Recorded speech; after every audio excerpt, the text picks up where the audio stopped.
역대하 10장 말씀입니다. 역대하 10장 전체 말씀 중에 1절에서 11절까지만 말씀을 보도록 하겠습니다. 역대하 10장 1절에서 11절까지만 보도록 하겠습니다. 르호보암이 세겜으로 갔으니 이는 온 이스라엘이 그를 왕으로 삼고자 하여 세겜에 이르렀음이더라. 느바세 아들 여로보암이 전에 솔로몬 왕의 낯을 피하여 애굽으로 도망하여 있었더니 이 일을 듣고 여로보암이 애굽에서부터 돌아오매 무리가 사람을 보내어 그를 불렀더라. 여로보암과 온 이스라엘이 와서 르호보암에게 말하여 이르되 왕의 아버지께서 우리의 멍에를 무겁게 하였으나 왕은 이제 왕의 아버지께서 우리에게 시킨 고역과 매운 무거운 멍에를 가볍게 하소서. 그리하시면 우리가 왕을 섬기겠나이다. 르호보암이 그들에게 대답하되 3일 후에 다시 내게로 오라 하매 백성이 가니라. 르호보암 왕이 그의 아버지 솔로몬의 생전에 그 앞에 모으셨던 원로들과 의논하여 이르되 너희는 이 백성에게 어떻게 대답하도록 권고하겠느냐 하니 그들이 대답하여 이르되 왕이 만일 이 백성을 후대하여 기쁘게 하고 선한 말을 하시면 그들이 영원히 왕의 종이 되리이다 하나 왕은 원로들이 가르치는 것을 버리고 그 앞에 모시고 있는 자기와 함께 자라난 젊은 신하들과 의논하여 이르되 너희는 이 백성에게 어떻게 대답하도록 권고하겠느냐. 백성이 내게 말하기를 왕의 아버지께서 우리에게 매운 멍에를 가볍게 하라 하였느니라 하니 함께 자라난 젊은 신하들이 왕께 말하여 이르되 이 백성들이 왕께 아뢰기를 왕의 아버지께 우리의 멍에를 무겁게 하였으나 왕은 우리를 위하여 가볍게 하라 하였은즉 왕은 대답하시기를 내 새끼손가락이 내 아버지의 허리보다 굵으니 내 아버지가 너희에게 무거운 멍에를 매게 하였으나 이제 나는 너희의 멍에를 더욱 무겁게 할지라. 내 아버지는 가죽 채찍으로 너희를 치셨으나 나는 전갈 채찍으로 하리라 하소서 하더라. 아멘. 아멘. 오늘 역대하 10장에 나오는 이 이스라엘의 분열의 말씀은 처음 나온 말씀이 아니죠. 열왕기상 11장, 12장에는 더 자세하게 나와 있는 말씀입니다. 그래도 역대기 저자가 이 열왕기상 11, 12장에 이미 나와 있었던 그 이스라엘의 분열, 이 스토리를 정리해서 선포하고 다시 이야기하는 이유는 포로에서 귀환한 유다 백성들에게 이 역사를 잊지 말고 그리고 솔로몬의 죄를 잊지 말고 또 르호보암의 실수를 잊지 말고 여로보암의 죄도 잊지 말고 기억하고 그럼에도 불구하고 하나님께서 다윗과 세운 언약을 계속하여 이끌어 가신다. 그러니 포로 생활 속에서 귀환한 여러분들이 다윗의 언약 속에 속한 믿음의 백성들이니 꼭 이 역사를 잊지 말고 하나님의 말씀에 순종하고 하나님 앞에 범죄하지 않는 그런 믿음의 언약의 백성으로 살아가라. 이것이 사실 역대기 저자가 다시 열왕기상 11장 12장의 말씀을 정리해서 이야기하는 내용이지요. 오늘 읽었던 이 역대하 10장은 쉽게 말하면 하나님께서 솔로몬의 죄로 인하여 이미 예언하셨던 그 이스라엘 왕국의 분열의 역사를 말씀해 주고 있습니다. 여러분 큰 그림을 한번 보세요. 이게 머리에 확 들어오면은 이 역대기나 또는 열왕기 상하 말씀이나 이게 이해가 쉬워요. 자, 첫째는 뭐냐? 오늘은 왔다 갔다 할 겁니다. 열왕기상 11장, 12장과 오늘 역대하 10장인데 여러분 오늘 이 말씀의 핵심이 뭡니까? 왜 이 통일 왕국이 이 이스라엘의 왕국이 분열되었습니까? 가장 큰 이유는 솔로몬의 죄 때문이에요. 여러분 이게 참 너무 가슴 아프지 않습니까? 우리가 지난주까지는 솔로몬의 그 위대한 믿음과 그 하나님 앞에 지혜와 지식을 요구하고 또 원하고 해서 하나님이 부귀와 영화까지도 주신 그 은혜의 말씀을 보았고 솔로몬이 성전 건축을 준비하고 성전을 건축하고 이런 놀라운 은혜의 말씀을 보았어요. 그런데 솔로몬의 말년에 하나님 앞에 엄청난 죄악을 저질렀죠. 여러분 기억나시죠? 그래서 그 하나님께서 솔로몬의 죄악 때문에 심판을 선언했어요. 솔로몬에게 직접 이야기했어요. 그리고 그 심판의 내용 가운데 분열이라는 그 이야기가 계획이 하나님의 계획 속에 있었어요. 그 분열을 분열 속에서 가장 핵심적으로 등장한 사람이 바로 여로보암입니다.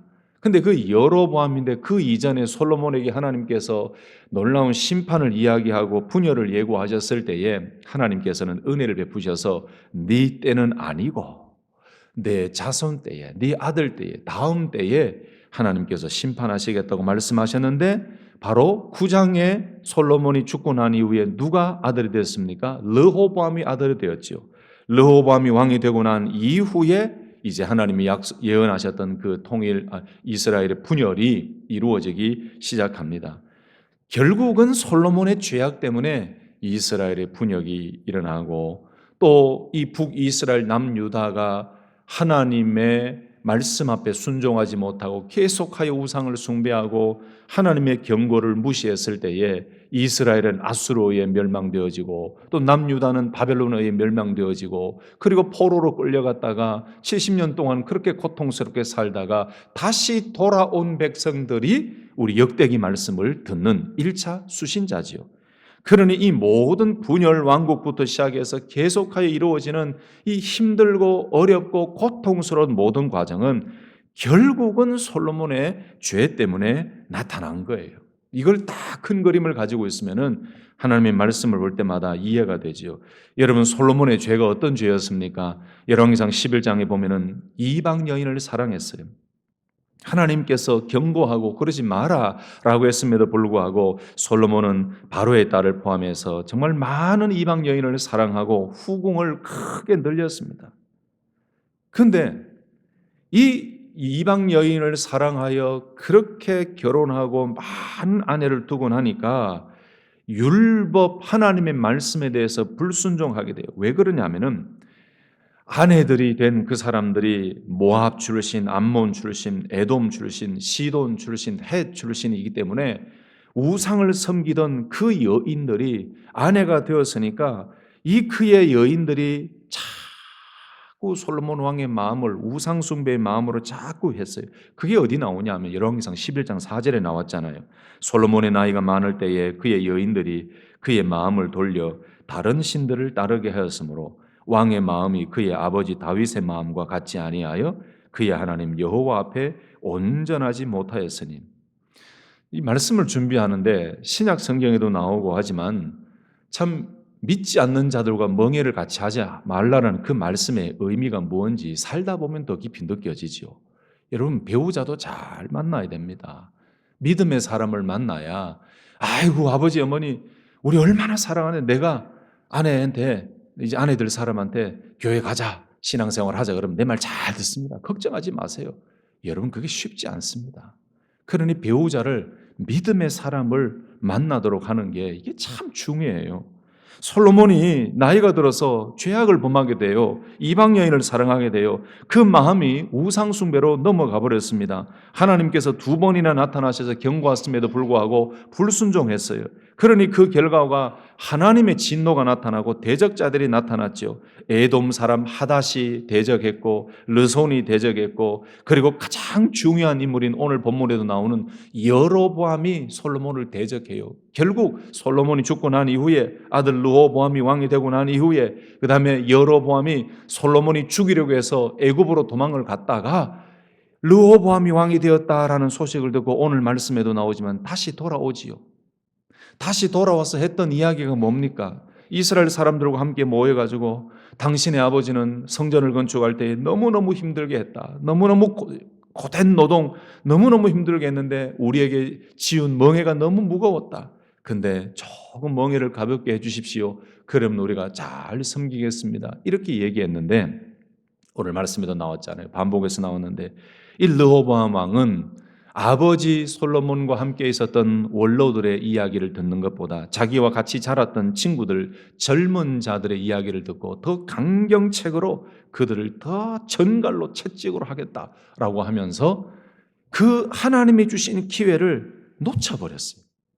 아버지의 죄 때문에 여러 가지 힘들고 고난과 분열의 양상이 나타났지만 르호보암에게 주신 이 기회를 제대로 활용하지 못하여 더 심각한 본격적인 분열의 시대로 나아가 버린 것입니다. 그런데 중요한 것은 오늘 말씀의 15절에 나오는 말씀처럼 이 모든 일들은 여호와로 말미암았다라고 말씀했어요. 그 의미가 무엇일까요? 분열되게 하신 것도 하나님의 징계 속에 있었던 것이고, 그런 모든 과정이 하나님의 징계 속에 있었던 것이다. 하나님의 예언의 말씀대로 이루어진 것이다. 이것은 이스라엘 백성들 미워해서 그런 게 아닙니다.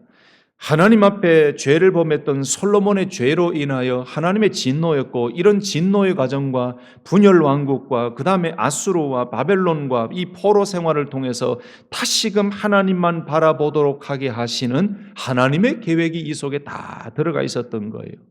내일 말씀에도 나옵니다마는 하나님께서 말씀하셨을 때에 르호보암이 순종하죠. 그건 참 잘했어요. 그런데 여러분, 오늘 말씀을 요약을 하면 그런 내용이에요. 솔로몬, 아버지 솔로몬의 죄 때문에 예언되어지고 하나님이 말씀하셨던 그 말씀이 이제 아들 르호보암이 왕이 된 이후에 본격적으로 분열의 양상이 나타나는데, 솔로몬이 대적을 했던 여로보암을 죽이려고 했을 때 여로보암이 애굽으로 도망갔다가 다시 돌아와서 이렇게 요청을 했음에도 불구하고 이 기회를 르호보암이 놓쳐버린 거예요. 젊은 자들의 이야기만 듣고 더 강하게 밀어붙였죠. 더 힘들게 고통스럽게 했어요. 결국 이 모든 일들은 분열이 실제적으로 일어나는 그 일들로 르호보암은 달려갔고, 그리고 이 모든 일들은 하나님께서 계획하신 그 예언의 말씀대로 이루어졌던 말씀이다라는 것이죠. 여러분, 오늘 이 말씀을 다시 묵상하시면서 어떤 생각이 드십니까? 저는 세 가지 정도 제 마음속에 깊이 계속해서 반복이 됩니다. 첫째는 죄에 대한 하나님의 심판은 반드시 있다는 겁니다. 지금 당장 그 죄에 대한 심판이 보이지 않더라도 하나님은 죄를 미워하시고 우상을 숭배하고 하나님을 대적하는 일에 대해서는 반드시 하나님께서 묻습니다. 여러분, 그 일들이 언제 최종적으로 나타나는지 아십니까? 예수님 다시 오실 그때에 하나님을 믿는 자와 믿지 않는 자들의 결과는 완전히 달라져요. 여러분, 그 종말의 때에, 예수 재림 때에 일어날 심판뿐만 아니고 저와 여러분들이 하루하루 살아갈 때에 짓는 죄악들이 있잖아요. 그 죄에 대해서도 하나님은 좋아하지 않으세요. 영적으로 마음으로 죄를 짓든지 행동으로 죄를 짓든지 생각으로 죄를 짓든지 또는 어떤 방법이든지 내가 알게 모르게 짓는 모든 죄들은 하나님이 원치 않습니다. 하나님은 죄를 미워하십니다. 아멘이십니까? 그러니 우리는 항상 영적 긴장감을 가지고 죄에 대해서 경각심을 가지고 하루하루 살면서 절대로 죄의 길로 빠지지 아니하도록 우리 자신을 늘 지키며 하나님의 말씀 위에 서야 될 줄로 믿습니다. 그렇게 하나님의 뜻대로 세우신 솔로몬 왕임에도 불구하고 솔로몬이 죄를 범했을 때 하나님 가만히 두지 않으셨어요. 이 엄청난 이 분열과 엄청난 일들을 하나님께서 말씀하시고 그 일들을 오늘부터 시작해서 이루어 가시잖아요. 하나님은 죄를 싫어하십니다. 그러므로 오늘 이 말씀을 포로 생활에서 귀환한 그 백성들에게 주시는 이유가 뭘까요? 이 역사의 이야기를 너희들은 꼭 기억해라. 그리고 솔로몬의 죄를 기억해라.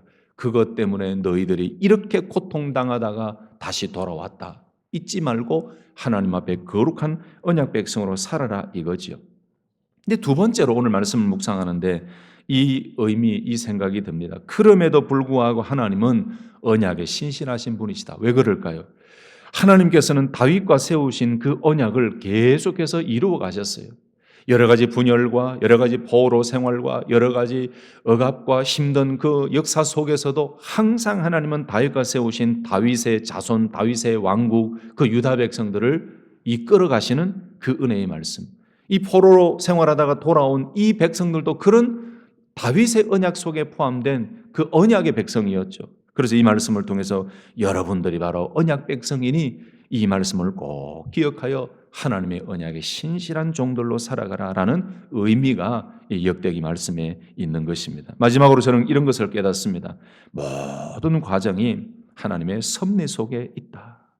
솔로몬의 죄악 때문에 하나님이 심판을 예언했지만은 그 심판도 하나님의 섭리 속에 있었고 분열도 하나님의 섭리 속에 있었고 포로 생활도 회복도 모든 것이 하나님의 섭리와 통치 속에 있었다. 여러분 오늘 하루도 우리가 살아가는 모든 순간이 하나님의 통치와 하나님의 섭리 속에 있음을 기억하시고 하나님이 나를 어떻게 이끌어 가시는가에 민감하게 반응하는 믿음의 삶이 되시기를 예수님의 이름으로 축복합니다. 기도하겠습니다.